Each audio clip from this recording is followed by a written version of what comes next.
every single death was in the trailer. Yeah. And that Some of them seemed way more cool in the trailer than they did in the movie. And that's what's weird. That shouldn't pull you out of the experience of the movie. Seeing a trailer should not make you go, oh, I saw that in trailer. Now the movie's ruined, right? That shouldn't mean anything because if it's a good movie, it stands on its own. Hey, welcome to the Talkies, where three filmmakers are talking about movies, and I'm Kenny. D? I'm D. Thank you. I'm Taylor. That's right. And today we went and saw Monkey. Monkey. It's a very zany movie. Right. Monkey. It is zany. It is zany. But before we get to that, we have a Discord. Taylor, tell them about it. We have a Discord down in the link below description. We have a Discord. He fell apart. Okay, let me get this straight. Here we go. He doesn't mess around. He does not mess around. Look at this. In the link in the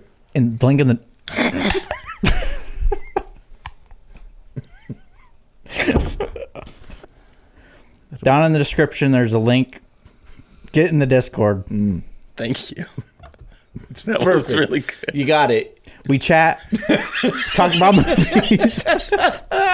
It's a real Discord, I swear. It's real. It's real. Down in the description, there is a link to our Discord where we talk about movies and other movie-making things. Paraphernalia, articles, links. One of those things, yeah. It's actually mostly, the Discord is mostly long paragraphs from D. It's just me, yeah. Yapping about I didn't read them. Yeah, Unclear yaps. So yapping. So if you want to see that, down in the description. Very good, Tayller. Kenny, you do one. That was a great Kenny, job. your turn. Find us on Discord. We'll have fun there. Oh, no. Wait, but where's the link? All right, so we saw Monkey from Osgood. From Ozzy Boy. Osgood, more like Oz Lame. Hey. All right, Osgood Perkins brought us Monkey. We covered his last movie like 2 months ago or something. Yeah. Long Legs. Yeah. The Long Legs movie. The legs that were long. Mm-hmm. So let's start with our hot takes on Monkey. Yeah, let's start with Taylor. Oh, shit. Okay. Ugh. Was that it? That's the start. That's the pretty start. Bad. Okay. That's pretty bad. That's the start. When the movie started, I was like, you know what? I think I like this more than Long Legs. And by the end, I think I like Long Legs more than the Monkey. In conclusion, not that good. Tepid take. This movie left me not enjoying Monkey and made me like Long Legs less. But You like Long Legs less because of In this. retrospect. But no. My hot take is that this could have made a really good short film. Oh, totally. Agreed. That's actually, I thought that walking out of the movie. Yeah. Yeah. And I have an essay on that I will share shortly. A long essay? Oh yeah. Shit. No, you better put it in the Discord then. No, Yes, I'm put it in the going to Discord. Hey. dictate it. You will write it down and put it in the Discord. Oh, yeah. Thank you. So I only post long stuff. Yapping. Unc is gonna yap. I was not expecting it to be as funny as it was. Yeah. And It was funny. I think Osgood is the new Alex Garland. That's my take. We definitely need to dissect that. Yeah. Yeah, we will. So that's me. Okay. Say what you're yapping about. All right. Let me just get this out of the way. Yap. And then I'll just be quiet the rest of the episode. I'd rather you Thank be God. quiet You now. guys. Fine. I like that structure. All right. So I said this to D right after we finished the film. I say this to you, D. No, I said this to D. Well, I want to know, D, you'll have to verify if what he says is true or not. Oh my God, we are so derailed today. Stephen King is a very, very good writer and a very intentional writer. So far, he has said this to me. All right. Thanks. Okay, cool. Verified. Thanks for Cool. verifying. Yeah. All right, I believe you. Blue check. So Stephen King probably puts out at least one novel a year. He's very prolific. And he puts out a collection of short stories probably like every 3 years or so, he'll come out with a new anthology of short stories. And it's a very different experience when you read his short to his novel length material. What you learn once you've read a lot of King is that he chooses stories to be novels that merit to be novels, to have a lot of character exploration, to have many, many, many pages worth of room to get deep into the psychology of a person or the world building or whatever the story merits happening. Okay. And if he has a fun idea that doesn't merit that, he'll write a short. He's very particular about his novels. Any one of them is a masterpiece, and all of them will adapt to being a feature-length film easily. Like 100% of his novels could become a feature-length film, a very clean, easy adaptation.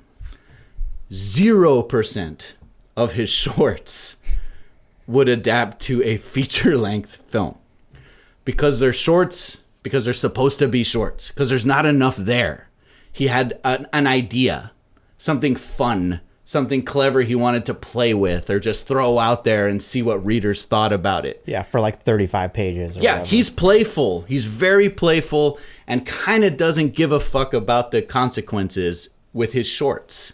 He won't give people deep backstories, or he might just write a story about a wonky idea like a car that eats people. Or a monkey that kills Or a people. monkey that has a curse, right? It's a very typical Stephen King short, this idea. Yeah.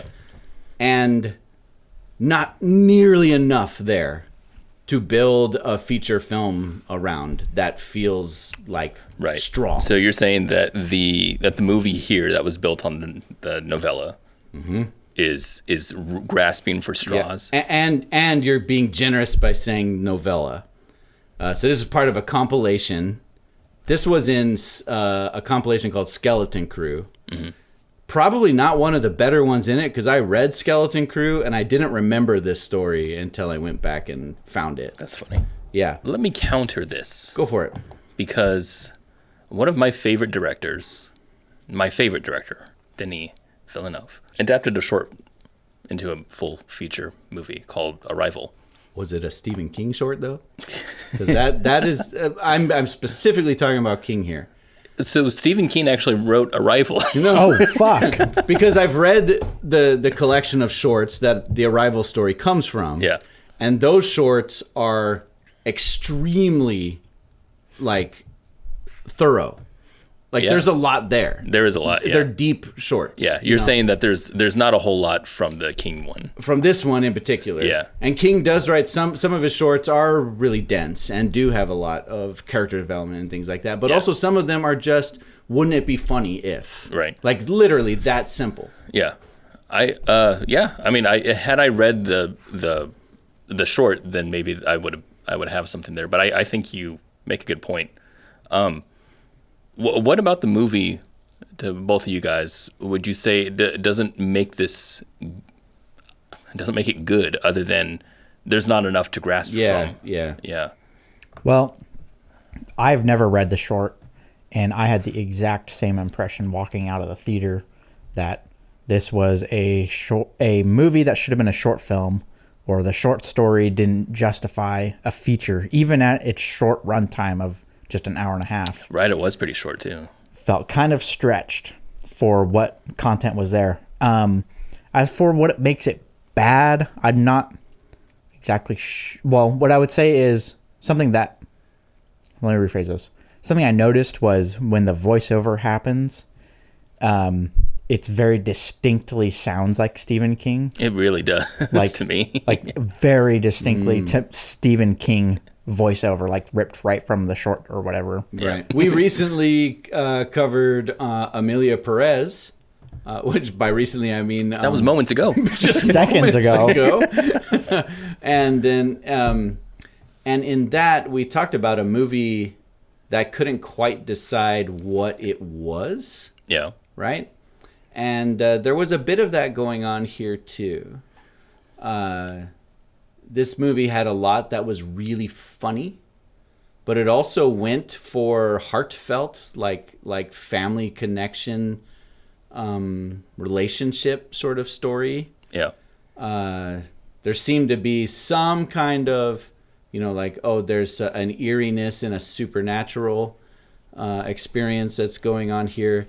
And then finally a violent, gory experience of seeing like just crazy deaths happening on the screen. What about all that bothered you and you? It was that none of those things made the movie itself, right?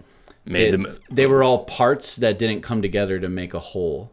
Okay. Right? Like, it's one thing if you're like a Grindhouse movie. Sure. And you're like, the gimmick we have is this cursed monkey, but you're coming and you're going to see some crazy, like, over the top, violent extravaganza, like gore and honestly, shit. it wasn't that much, and wasn't that shocking. It had its moments. There were sure, a couple moments, but I still felt like it wasn't that. Well, I think intense. the problem with I think the Grindhouse comparison is a good one, because a Grindhouse film has a schlock story that embraces being stupid and ultimately not mattering, like the story not really mattering. Right. This film has those Grindhouse elements of extreme gore and camp and humor, but also seems to be trying to tell a heartfelt story about estranged brothers and family. Yeah. Right? And I think by the end of the film, honestly, I was actually into this movie for a lot of it. And it was really like the last third that made me flip on everything. Once the estranged twin brother comes back into the picture with some weird revenge angle, starts to get silly and very silly. Like, it got extreme camp, and not in the way the movie intended. I felt like, interesting. And then ultimately, the actual ending of the movie was stupid because it didn't end. There was no conclusion. It was, I guess we have the monkey now, and we got to keep our eye on it. And death, the pale horse, walks by. Yeah, that was something else. Okay. I was like, wow, this is like throwing a Fifth and Main ending in here. Sure, yeah. Fifth and Main, that's funny. It was reference a movie that doesn't exist. Hey, it's a good movie though. Spoilers. Yes. Yeah, spoilers.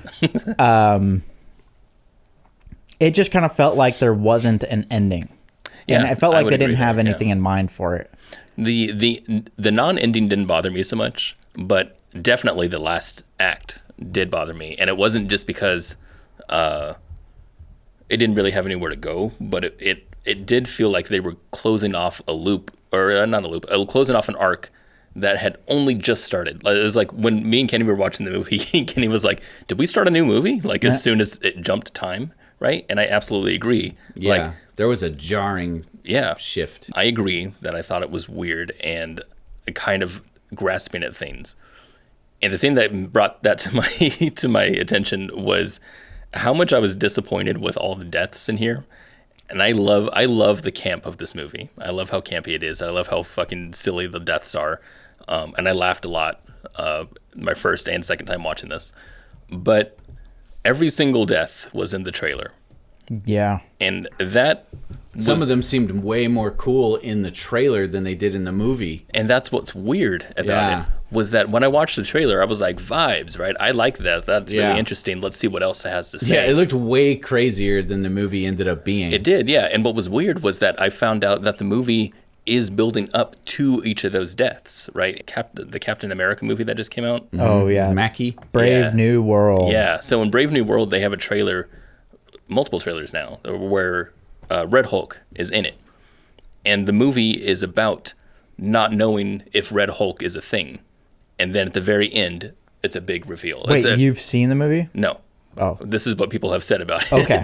Let me be clear. Yeah, let me be clear. I have not seen this movie. I did not watch this movie. But they say that the whole plot of the movie is leading up to the reveal that something's happening with the president. And oh shit, it's Red Hulk. Wasn't that crazy? Well, no, because it was in the trailer, right? That shouldn't pull you out of the experience of the movie. Seeing a trailer should not make you go, "Oh fuck, I saw that in trailer. Now the movie's ruined," right? That shouldn't mean anything because if it's a good movie, it stands on its own. Honestly, the trailer kind of ruined the opening scene of the movie. I forgot what that as soon as the movie started in the pawn shop. Oh yeah, the harpoon setup, Yeah. And I turned to you, and the first thing I said was like, "Oh, this is from the trailer." Right. And I wanted to turn to you and say, "Oh, every death is." Yeah, and then every single one. Like to me, one of the like craziest moments in the trailer is that woman that goes running by pushing a baby carriage and it's on fire, and it's just a throwaway it's shot. It's an aside in the movie. They even use a different shot. In the movie. Right? Yeah, it's a different shot, and it was just like, "Oh, isn't that crazy?" Right. So that was disappointing. Yeah. That's like one of the most striking images for me. Absolutely. Trailer. Yeah. Absolutely. Yeah. And I was ready for them to light a fucking baby on fire. Right. I'm like, oh my God. Yeah. So that's what. Hell yeah. Kenny's like, light a baby's on fire. That's why I'm here. I showed up for the burned baby segment. Yes. The trailer's giving too much away is fine if the movie is really good. Sure. Right? I agree. Yeah. Meaning that it has an arc that is emotional and makes you go, "Oh fuck yeah," Yeah, it just means the trailer captured all of the spirit of the movie. Yeah. And there was nothing more. No, there just wasn't more. I want to say Osgood can do atmosphere, kind of like what's his name? Who's the guy? Nosferatu. Robert Eggers. Robert Eggers. I think Robert Eggers and Osgood Perkins can do atmosphere really well. Interesting. I think Osgood. I don't feel like there was atmosphere in this movie. That's my controversial opinion is that Robert Eggers actually doesn't do atmosphere very well. Okay, well, that's a super hot take. I'm not. Mine. Yeah, I'm not even acknowledging that. That's nope. Not touching this. Damn, Taylor.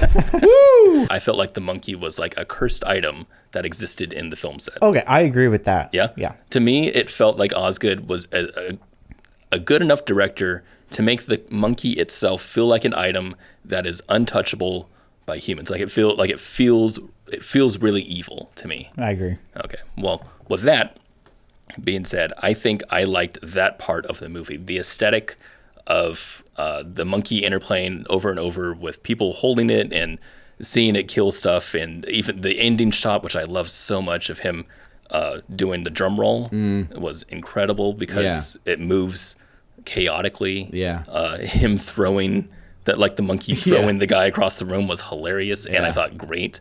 I love that stuff. Yeah. Yeah. No, you're right. I agree with you completely. I don't completely agree with you. Fuck you. I think you're right. I think Osgood is a good enough director to. I think he's above average. Like he's not. It's not a giant piece of shit. Well, most movies are like giant pieces of shit. We can all agree most movies are a giant piece of shit. Quote Taylor Schofield. And we have said that numerous times. Yeah, that's fair. On the talkies. That's fair. I think it's really difficult to do something like that. I agree. I think you raised a valid point. Don't think he did very good at that, actually. Well, I didn't feel like, and don't ask why, because I wanted to feel like the presence of evil. That's what I felt. That's one of my favorite things to feel in a movie is when something on the screen almost makes me feel like I want to hide the back of my neck because like there's a presence of evil, demonic. I wouldn't say like it made me feel the same way that like Hereditary, that's different. Or The Shining. Like that's evil. That's creepy fucking evil shit that makes you want to. I would say go back to religion. Right? I would say it was an evil object that existed in the world. Yeah, and it made me. I think I went in expecting the monkey to have more eerie weight than it ended up having. I thought it had gravitas, and I liked that about it. I did feel a sense for its power. Yeah, it did feel kind of like it was looming, sort of dread. I do like any of these, like the cat came back sort of stories are always creepy. Yeah, right. There's a famous Twilight Zone episode very much like this about Twilight Zone does everything though. Yeah. They did it all first. They did it all first. The talking Tina doll It's this little doll. I imagine it comes back. It has a pull. Well, it has a pull string. Does it come back? Right. And this dad's little daughter loves this doll she got for Christmas. Has a pull string and it talks, and it always says things like, "I'm talking Tina and I love you," right? And then like the dad steps on it one time and it says, "I'm talking Tina and I don't like you," right? And then it like escalates to "I hate you," and then it's "I'm talking Tina and I'm going to kill you," and the dad goes crazy and like tries to cut it up into pieces and tries to throw it into the lake and all this kind of, and it keeps showing up back in, it's a classic story. It's been around forever, and those are great, Yeah. So that part I liked, but it's also just, it's an archetype, It is, yeah. So I'm not that impressed, is what I'm saying. No, yeah. I really liked, the coming back gimmick is a gimmick. But it worked it was effective on me. And I like one of the shots that I loved so much is the POV of the monkey looking in through the window as the twin brother, the cool one, looks from the TV to the window, and he just like stares at nothing. And then we see the eyes. Yeah, like, that was cool. That was cool. I do love that little catch light in the monkey's eye. Yeah, exactly. I love that. I thought just the design of the actual prop monkey was really cool. Yeah. And the way, and I'm imagining it was all practical. I think this thing is a real Looked device like it, that exists. Yeah. The way that it would go from covered teeth to uncovered teeth that was sinister. That was great. That was very cool. Yeah. Yeah. I think something that rubs me a little bit the wrong way with this movie is the sense of, I think it's an Osgood thing, especially watching Longlegs, because Longlegs is a dead serious movie. Very serious. Yeah. I still feel that seriousness in here, and it is mixed in with comedy and camp, but I kind of feel like he couldn't shake the seriousness, like he couldn't not be taken seriously, or like didn't want to risk being seen as stupid. How would you say that though? Because to me, it didn't feel that way. Mm-hmm. Well, why would you say that? I think it's a lot of the shots of the monkey, and especially actually the first chunk of the movie when they're boys. Yeah. When they're young. Most of that felt pretty grounded and was lacking in a lot of the over-the-top deaths and the intense moments. Yeah. And it was all more like tragic. And to me, I felt. Interesting. And I also think the cinematography suggests that too. So that's like a whole subject within itself to me, cinematography, because Longlegs I think had the same issue. Not the seriousness, but the cinematography being inconsistent with the storytelling. I'll call it cinema narrative dissonance. Oh, we're bringing it back. Yeah, that's right. I don't feel like, because I was in the theater so when you and I watched this not too long ago, there was only 2 other people in there. Yeah. And when I watched this by myself, there was 3 other people there. Cinema is dying. We went on dead weekdays, both matinees for a horror movie. So there's that. And cinema is dying. Yeah. So that's what they all say. So there weren't many people there, but I did feel like I was the only one laughing at certain parts, and not just the deaths, but like there were jokes in here, just very much jokes. They weren't overt, but they were jokes. There was like the sign when they drove into the city. Yeah, it had the name of the town, and then it said birthplace of its locals. Yeah, birthplace of its locals. Yeah, right. There was the whole thing with the parachuting people, the skydiving. It said we do weddings. Yeah, and then the fucking wedding people come into the thing afterwards. Yeah. Oh, I don't want to distract you too much. But no, do it. Very specific. That skydiving scene reminded me of an Ari Aster short film in which a very similar scene happens. So actually, this reminded me of Ari Aster too, and it's because of the comedic horror elements in here. I like when she blew up from the electricity. I did like that as well. That was like hilarious. Obviously, that would never happen. No, that's how electrocution looks. It's awful, man. Yeah, that's terrible. Really, I'm sorry. That's why you have don't want to be electrocuted. I'm sorry. When you have a grounding pin It's to prevent explosions. Explosion. Yeah. Full body with full limbs go flying. Yeah. Yeah. I saw someone explode putting on a sweater. They just got out of the dryer. You know, they just put it on and they got that. You saw they that? They got shocked and Fuck. I was cleaning them up for weeks. It was a disaster. You did that? Yeah, I did that. That's real. He's not making that up. Yeah, it happened to me. Yeah. It happened to DD exploded. I exploded. Yeah. And it'll happen to you. And you. And you. Yeah, okay, so cinema narrative dissonance. The Osgood... Longlegs had amazing cinematography. Yeah. But it was all very slow Right. Shots, very static sometimes, wide shots that were in weird angles. I think it'd be worth saying it didn't have amazing cinematography. It had a lot of really amazing visuals. Yeah. But in terms of cinematography as a storytelling device, Right. it was not amazing. That was the thing, was that in Longlegs, I don't think it connected symbolically or metaphorically Right. to the story. I don't think it was saying much, other than the times that it would literally frame in Satan, right, when he came in. Which I couldn't see. Yeah, or the Baphomet thing or whatever. But anyway, that was cool when it happened. But yeah, it felt like cursed cinematography, but it felt like it was just another aesthetic thing that was on top of the movie of something that was already something like a horror movie. This one also felt like it was a pre-written story that was there, and then on top of it, they put they had some crazy contrasting lighting in the very beginning with the kids. Every time that they had a shot with the kids and everything, there was so much black, like the way that our shots are right now, where we have a very exposed face, very dark background, and then a sharp gradient.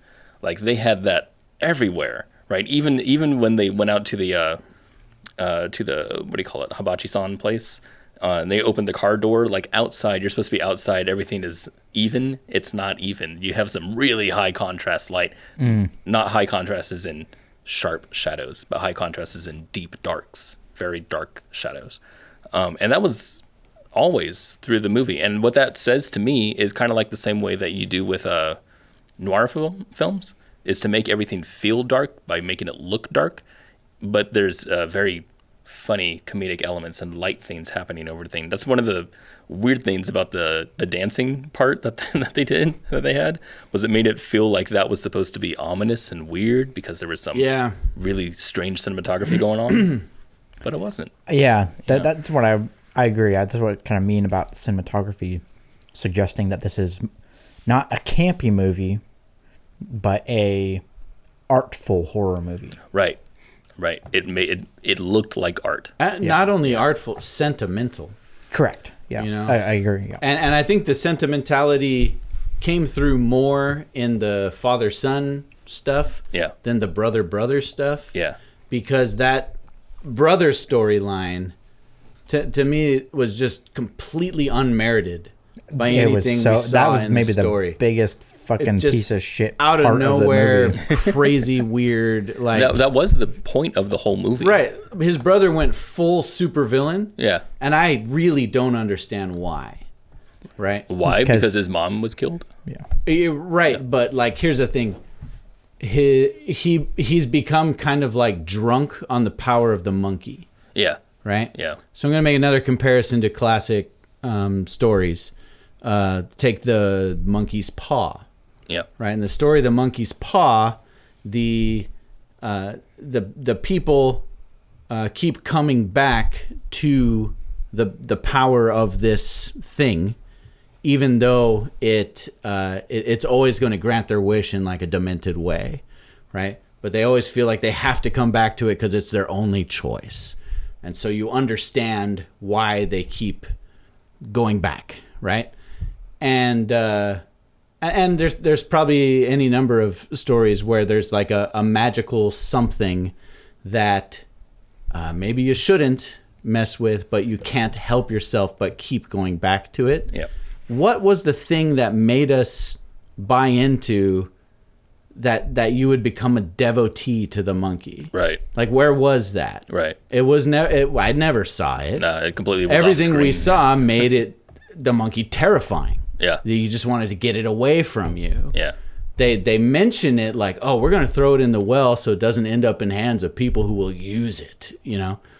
And then, of course, the brother becomes that, but where is there's no arc, the draw to that, you know? No, it comes out of nowhere at the end. And that's what I mean about like the real eeriness of the monkey would be if I like felt that sense of like it's not just evil, right, but it also is alluring, right, drawing you in. You want to taste the poison, right, that wasn't there. That was not there. No, I would agree with that. I'd say the story was there, but it wasn't good, and that they didn't do enough to suspend disbelief on certain areas, one of them being the revenge of the brother. I never believed that the brother was evil. I never believed that he was there turning the monkey the whole time going, I'm going to kill my brother. I don't care. And I was never invested in that kind of thing. He had even said that like if you had turned the key on the monkey, you couldn't die. Yeah. But he's just randomly turning the key hoping his brother dies. Yeah. Why doesn't he just go kill his brother? Yeah. I don't why does the monkey have to do it? Right. Yeah. He's like, I've been trying to get the monkey to do it. I've killed 1 million people now. Yeah. It's I think it's easy to talk about the mechanics of the movie and say that it didn't work because the mechanics didn't work, but that's not why it didn't work. I don't think. I think it emotionally doesn't have enough to grasp onto for us to be couched in any perspective. I think that's the thing. Which is what we just said about Emilia Perez. It was, yeah. Yeah, it's we have this conclusion really often. It's true though. Like we come to this conclusion with a lot of movies. Yeah. Right? It's like you didn't you didn't give the audience enough empathetic storytelling, right, to get sunk in and feel the stakes of what's happening in front of you. And so the stakes that we see are entertaining, but they're not powerful. That's exactly why I felt that the deaths playing out was like, that was the reward for me watching the movie. It was like, seeing the deaths. Right. There's a lot of that. Exactly. Hey. Right. But blood. there was. Dang. But that was it. Look at the body parts. Yeah. But that was it. Yeah. I wish like it was literally more. when the twin brother's head gets blown off with the bowling ball out of the cannon.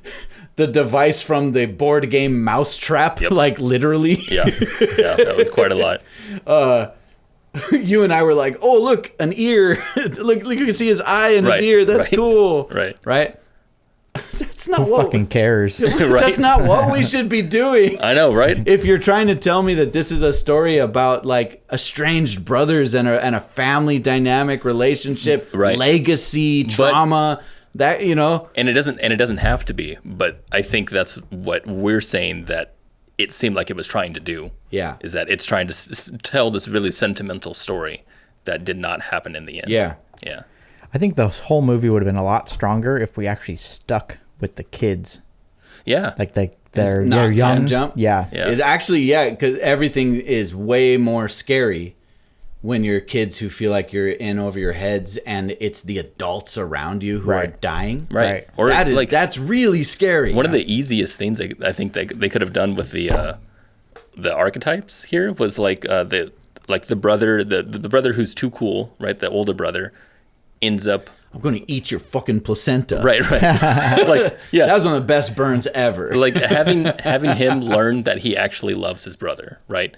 That would be just the easiest arc ever, and then just put that into the. Seems like that could be the movie. Setting up. Yeah, like that's the arc that the first act was setting up. That's what it seemed like. Yeah, but no. I did want to say I really liked that kid's performance. I loved his performance. I did too. Yeah. I actually might was even this say, one kid? It is. I looked at the credits. Oh, really? Yeah, he plays both. That's cool. And I actually want to say that his performance is the best in the whole movie. I would agree. Yeah. Yeah. No, I think adult dad guy who'd played not both that good. Was terrible. Yeah. Not that good. Yeah. I liked his voiceover. His voiceover was really good. Yeah. He was okay. He was all right. What was I going to say? He reminded me of like if there was a third Franco brother, Right. it'd be him. It did feel like that. Donnie Franco. Yeah. Yeah. It felt like Discount Franco somewhere. I was telling Kenny about how when we came out of the theater, like it's weird and surprising for me to learn that this was a short, because it feels like there's too many things here, that there could have been a lot of things that he pushed on Osgood, being the writer adapter to the screen, that he could have pushed into to create a whole story. And it was weird that they included this the perspective even of the kid with the long hair in front of his eyes. He was very distracting. Yeah, it was weird. Fucking looking like the Ramones or Yeah, something. well, so it was, again, it's this camp thing. It's the comedy element, right? That he has his hair all the way down here. His mom has her hair all the way down there. I thought that was kind of funny. Yeah, it was funny. But and it also didn't do anything. it didn't really. matter. And like the part, like he picks up the monkey and then he remembers his dad in this really sentimental moment where his dad is like dressed as a cop with his underwear. And Yeah. that was so funny. But it's only funny now in retrospect when I think about what they were trying to do, is like subvert expectations of being like, holding this monkey reminds you of your dad, right? And then like the mother even says it, right? The mother says, what do you mean it reminds you of your dad? Oh, I guess it's Harry, right? I thought that was It was hilarious. weird that we saw his flashback. Right, that's what was That's what made it so me say, funny. wait a minute, did we change movies? So that's what I Is this mean. movie about this guy now? That's what I mean by Ari Yeah. Aster. Is it felt more Yeah. Ari Aster to me. Actually, I have something really embarrassing, Yeah. secondhand embarrassment. Did you meet Ari Aster? Is that what happened? No. Denis loved Emilia Perez. Well, he's French. He's French, me. so it makes sense. Just kill me. It makes sense. I forgive him because I'll give him a pass. I think he felt pressured that he had to say that Yeah. and to not get canceled. That's you know, true, yeah. obviously. Exactly. You know what also happened? What? He said that he regretted the choice to make. He didn't say he regretted the movie, but he regretted the choice to make Blade Runner 2049, Oh, yeah. which is Well, my that's favorite movie interesting. of his. Me So, too. Which is that just goes right along with what's his name saying he should have made it. Ridley Scott? Ridley Scott. Ridley Scott should have made Blade Runner. So him and Denis both Agreed. agreed. That's Yeah. awkward. That's really that awkward. round Yeah. table they had together was awkward. Ridley believes he should have made it. Denis believes he shouldn't have made it. yeah. So they should make a But reboot. honestly, they should reboot it. No. But honestly, the way it worked out was best. Because Yes. Ridley Scott should not have Think so? No. But I want to know, why do you think Osgood Perkins is like Mr. Alex Garland? Garland? Yeah. So Alex Garland to me is a good something. I'm not sure if it's a director or writer. He's one of those things though. Okay. And he shouldn't do both. Osgood is the same way. I think Osgood's writing is terrible. Like I didn't like the arcs in here. I think almost the entirety of Long Legs was really disjointed. Like did not live up to its script promises. But the visuals and the people within the visuals, the putting the people Yeah. in the scene is awesome. True. And I love the way that he directs like scenes with people. And that's about it. Like even like this dude's the guy who played the father in here. Like I don't like his performance at all. But what he got out of him, I liked. And the way that he approached the camera in certain areas, I loved, right? That was great. But yeah, the story I hated, so that's what I mean. Yeah. All right. Yeah. I think Alex Garland is a okay director and a good writer. Yeah, maybe that's what it is. There is another big name attached to this other than Osgood and Stephen King that we haven't mentioned yet that I think is worth mentioning. James Wan. Oh, the producer. James Wan's a producer on this. Yeah. And almost everything I hate about this movie is present in all James Wan movies. That is James Wan filmmaking. It's Yeah. interesting because a lot of the shots I did like aesthetically, but as far as the planning I think behind them went, I don't think was done very well. Like having the air conditioner shot. thought was weird. That was weird. Yeah. Some of the deaths were so Rube Goldberg and like forecasted that it felt like the Final Destination. I was gonna say we saw 100%. This is basically a Final Destination movie. We saw a trailer for Final Destination. The 15. next one. Yeah, 15. I don't know. Final Destination a million. Yeah, in front of this one. And it was a hilarious trailer. Actually, it was really funny. Yeah, it was funny. Yeah. Yeah. Final It's going to be a Destination stupid comedy. movie, but it was really funny trailer. It was better than any death in this movie, actually. I liked all the deaths in this movie. They were okay. I'd already saw them before I saw the movie. I did too. Yeah, that's what sucked. Yeah. Oof. Oof, indeed.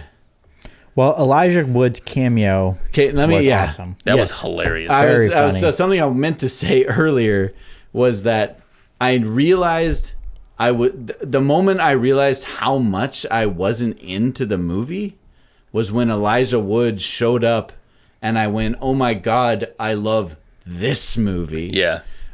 Elijah Wood being the Jesus dad. Right. The Jesus stepdad. The Jesus stepdad. Yeah. He's perfect in that. All of his book. He has a retail display. He's a leading expert. In his entryway to his house. Yeah. Right. No, I love that. He's a leading expert. He's like, I took your power. See, but Took your power. but that's like written right in the script, and that's what I liked about the movie overall is that they had a lot of moments like that where it's just like, okay, he's not just the stepdad.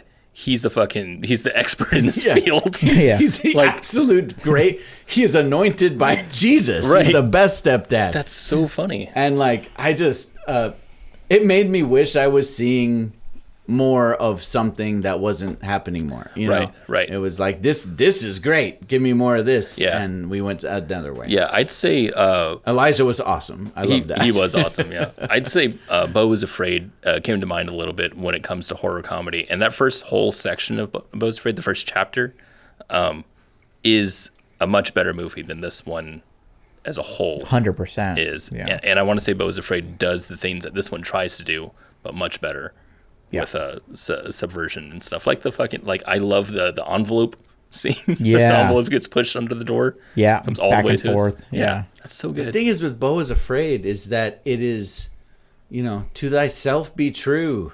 That's what Beau is Afraid is. It is absolutely knows what kind of movie it is. Oh, yeah. And it holds to its guns and it is that movie. Yeah, it's like utterly uncompromising. And it's definitely not based on anything. Right. Other than Ari Aster's brain. Right. Right. Yeah. And here we have a movie that is based on something and still doesn't seem to know what it is. Yeah. I just think the ending was just abrupt.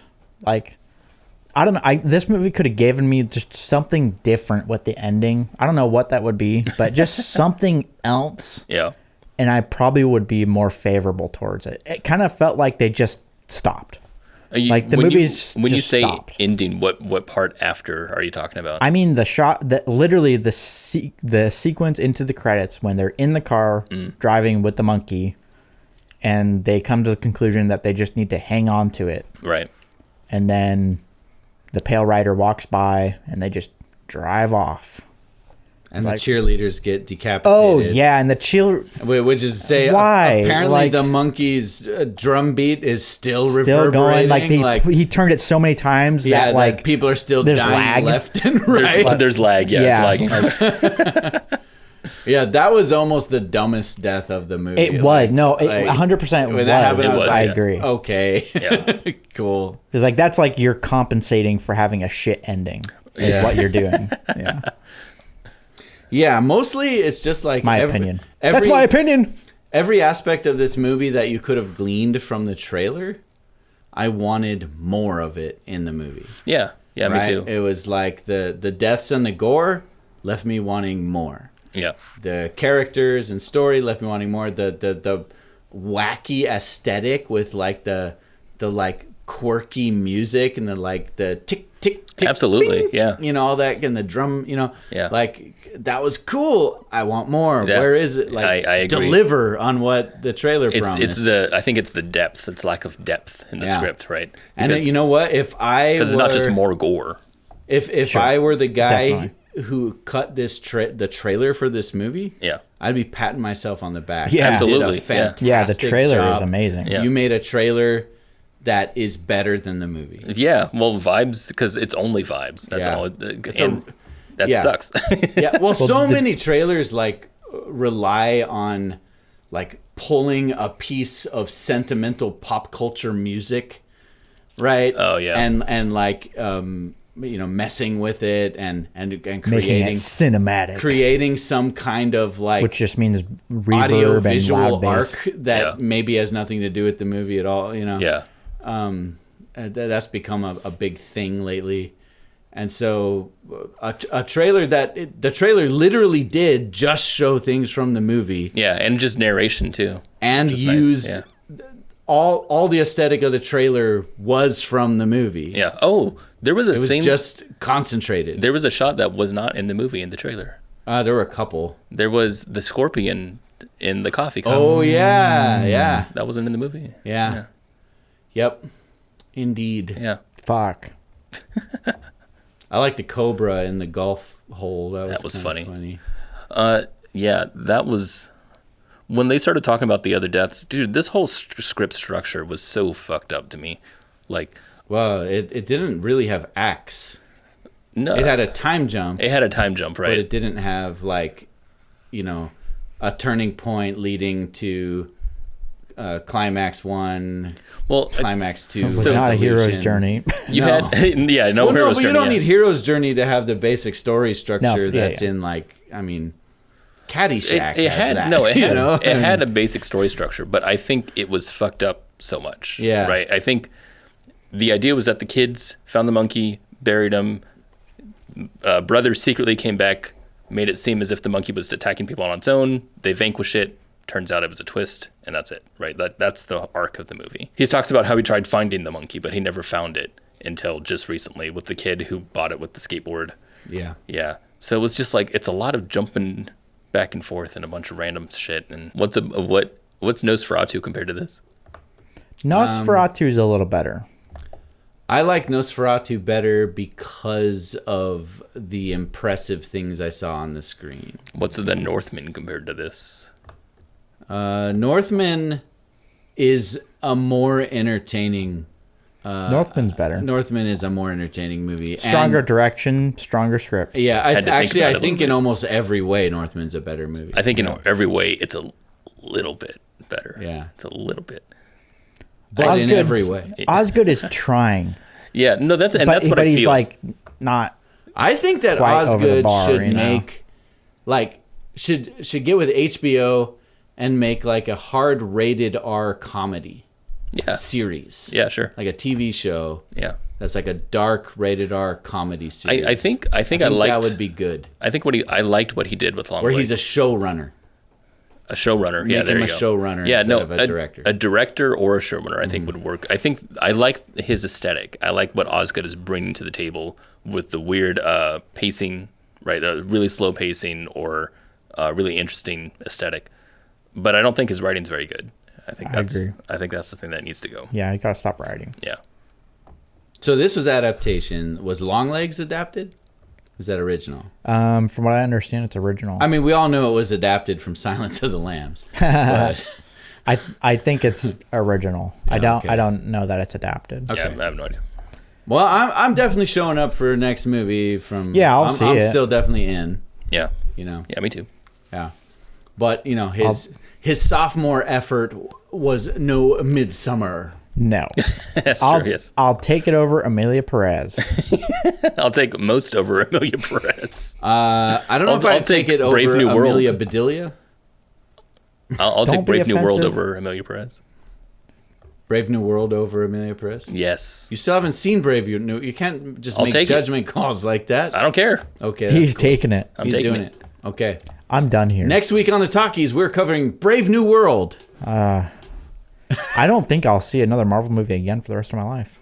Yeah, you might be. I think you're right. I'm saying I think you won't. I'm saying that when Kenny said that he was watching The Monkey today, that I was like, maybe I won't go see it again because I'm not sure if I really care if I want to see it Yeah. again.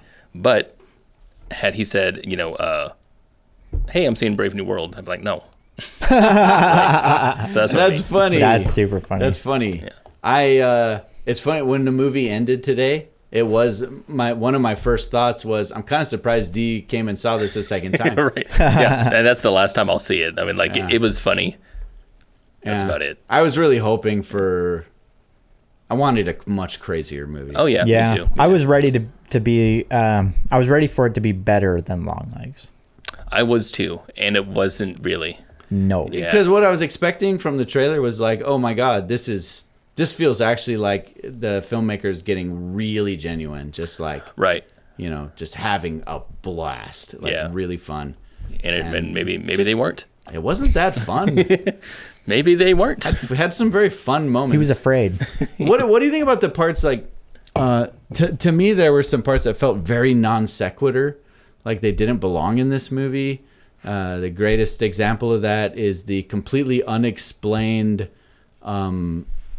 priest dude. I was gonna say the priest. Yeah. Right, who oversees the funeral. So that's a clip in the trailer. Yeah. Right, where he walks up to the pulpit and he goes, "Oh fuck!" Right, and it's really funny in the trailer. Yeah, because you're taking it out of context. Yeah. So you're Right. like, man, I wonder what the And context then when you is. see it happen, you're like, there is no context. We weren't Yeah. given anything to explain why. Like, why do you have a drunk teenager or high teenager as your preacher at this funeral home or something? Yeah. It was almost like, again, from another movie. No, yeah, that sequence did not work for me at all. That was weird. I actually kind of hated that. It was sequence. really weird. Yeah. I hated when the kid, the quote unquote older brother, said, "Mom, wake up! Ha, funny joke." Because to me, I didn't believe. Were they a trying word. to make it? Yeah, because it felt like, oh, this is supposed to be heavy. No, not. I don't even care. I didn't feel like it was heavy at all. Even if it wasn't meant to be heavy, I didn't believe him. Yeah. I wouldn't believe a kid like him would be there saying those things. One thing also we never even talked about, which is also, I thought, weird inclusion in the movie. A lot of these things are subverting expectations, I think, where I forgot some of the examples that I went over, but the gang of girls that are bullying the main character. They were pretty cringy. I didn't buy them. I loved them, but I loved them because it was subverting expectation. Because in my mind, I'm thinking an 80s movie that I'm watching where a kid goes into his locker room and then it's like, hey, what you doing in here, punk? Right? And it's like, it's the bullies. And the bullies are going to bully this kid and then he goes home without pants or whatever. But it's girls this time. Okay. And it's just a bunch of them and they're all talking as if they're tough. I didn't buy the girl posse at all. That just felt That's really, what was so funny to me. Yeah. Right? But were they trying to be funny with that Exactly. in that way? Exactly. I don't think so. Exactly. And that's one of those things that I'm not sure. Same with the assistant manager or the manager, I don't know what his name, where he kept saying That dude is funny. That sucks. oh shit, man, that sucks. Yeah. Yeah. And it's like that was his catchphrase. He inhaled his vape pen. His vape pen, yeah. That kind stuck of out was his funny, neck. actually. Yeah. Yeah. Yeah, I get like make a full-on comedy, Right. dude. I think he'd be good. Yeah. he Making would. just a full-on comedy. Yeah. But Dark comedy, sure. Violent comedy. Any but- one of those things needs Yeah. to carry on. Yeah. All right. So the question of the evening: if the monkey from Osgood Perkins and the twisted mind of Stephen King were a pizza, And the mind? yes, what kind of pizza would it be? This is a pizza that is really, really, really, really good looking. Like I'm gonna devour this pizza as soon as I get it, and then I eat it, and it's fine. And then I keep telling people, dude, that was a really good pizza. But then after I say it and they go off to go get the pizza, then I'm thinking, wait, wasn't that? I can't remember if it was that good. And then somebody invites me over to go eat the pizza again some other time, right? Next week, someone's like, hey, you want to come over to, that pizza place and have some pizza? And I hesitate. And I'm like, I don't know if I really like that pizza that much. And that's about it. That's this movie. All right. Cool. All right. There you go. I got one. Okay. Domino's, right? All right. Okay. We're with Domino's again. Amelia Perez. 2 episodes in a row. We're dipping into Domino's. Right. So your roommate My roommate, Chris. Yes, Devon's roommate. Who's Chris? Chris, my roommate. You've said this in 2 episodes. I have, yeah. Who is Chris? He's my roommate. You have a roommate? His roommate, Chris. You're married. Who's My your roommate what is are you Why do talking have a about? You can roommate? have a roommate. I'm just not very progressive these days. What? Kenny's anti-roommate. This guy over here, This guy anti-roommate. anti-roommate. I am. I don't know what that's about. I don't support this. Okay. Does Amy know about Chris? Yeah, of course. Jesus Christ. He's my roommate. You guys are fucking weird. All right, go on. Anyway, you were saying Chris. So your roommate, Chris, Right. orders This guy. this guy. Why don't you get it? You mentioned- What's so hard to understand? Because you mentioned Chris like 2 episodes ago, Yeah. and ever since then I've been like, Chris, my roommate. D lives with someone named Chris that I've never met or heard of. Anyway, Chris, my Look. roommate, as you were saying. Look, God, his roommate, Chris. I'm being gaslit. D's Being roommate. gaslit. Go on. Listen, Tell me about your fucking pizza. I'm trying to. What's the holdup? Come on. D's roommate, Chris, Correct. orders Domino's. He orders a large pepperoni pizza to himself. I'm away. I'm You're away. Okay. Yeah, I'm not there. You're not there. I'm not there on You don't live with Listen, me and Chris. listen. I'm not there on the night that Dee's roommate Chris orders the large pepperoni Domino's Why pizza. would you? Listen. Okay, he eats half the pizza and realizes that his eyes were bigger than his stomach. Oh. He cannot finish. Happens. The next day. That's very Chris. The next day. That's so Chris. How would The you next know? day, the next day, I'm going over to Dee's place to do whatever, hang out, Okay. and Chris offers me leftovers. He's like, does. "Hey, bro, there's some Domino's, extra Domino's I ordered last night in the fridge. If you want a slice." And I'm like, I'm kind of hungry. I'll take a slice, and I just grab it right out of the fridge. I eat it cold. Yeah. And I'm like, that's pretty good. It's better fresh, but Wow. anyway, and then you move on. Right. That is the monkey. That is the monkey. All right. All right. Okay. Yeah. Well, I'll share my pizza rating. Better not have to do anything with my roommate. Well, no, it doesn't. It doesn't. It has nothing to do. With Chris. But I am going to emphatically state right now that I do not believe in Chris. I think you're both lying. You are gaslighting me. I want this recorded in the episode. I never said he was real. There is no Chris. I never said he was real. I said he's my roommate. Kenny, look, you're blowing this out of proportion. Yeah. Please Look, stop talking It's just about a roommate this. named Chris. That's Stop all. it. Stop it. My mental health is fragile as it is. I Kenny, don't. I don't get what the big deal is. You're freaking out over Please this. stop, guys. Kenny, what's going on with you? My pizza rating. Your All pizza right. rating. Go ahead. Yes. More okay. importantly. All right. So I'm at a pizza restaurant, and I see on the menu that this place has a very weird sounding pizza. It has Is it called the monkey? no, it has like raw cinnamon bark. And monkey meat. No, raw cinnamon bark and like salted halibut. And, That sounds disgusting. And like ghost peppers. That sounds disgusting. But I don't think that. When I see You it, think that's awesome. I go, oh my God, that sounds like the best, most delicious thing ever. And so I order it Halibut. to eat it. Halibut pizza. Yeah. Salted halibut, Yeah. Salted. ghost Salted peppers, goats. And cinnamon sticks. cinnamon bark. Cinnamon bark. Yeah. On a pizza. And I get it and I start chowing down and I'm just like, oh my God, this is so good. This is a dream. This is a dream. Yeah, and I wake up because it's a dream. Of course, I would never actually think that, right? Right. And so I wake up and I'm like, "That's stupid. That is so dumb. Aren't dreams weird, right?" Dreams are fucking weird, right? Dreams are fucking weird. Like here, I thought I would like that, but I don't, and I never would, because that's dumb. Right. This pizza that doesn't really exist would never be good. It doesn't Yeah. have the right parts to be good. I'm not going to eat it. It's not good. But in theory, it's good, or in no, dream no, it was reality, only it's good in my head, in my dream. It's eye-catching. when I left reality. Like, you'd look at it and be like, what the fuck? Well, yeah, and you know, and to tell you the truth, like, I would, as a documentary filmmaker, I would want to go meet and interview the man who thought of putting salted halibut, ghost peppers, and cinnamon bark on a pizza. Probably. That's a fascinating filmmaker. Yeah. That is a fascinating filmmaker. Yeah. What The guy who made that pizza is a good filmmaker? It's a fascinating filmmaker. Yeah, yeah. Yes. Got it. Have you forgot what we're doing here? Do you think we're talking about real pizzas, Taylor? No, I know what we're doing. We're not talking about pizzas. This is a pizza rating.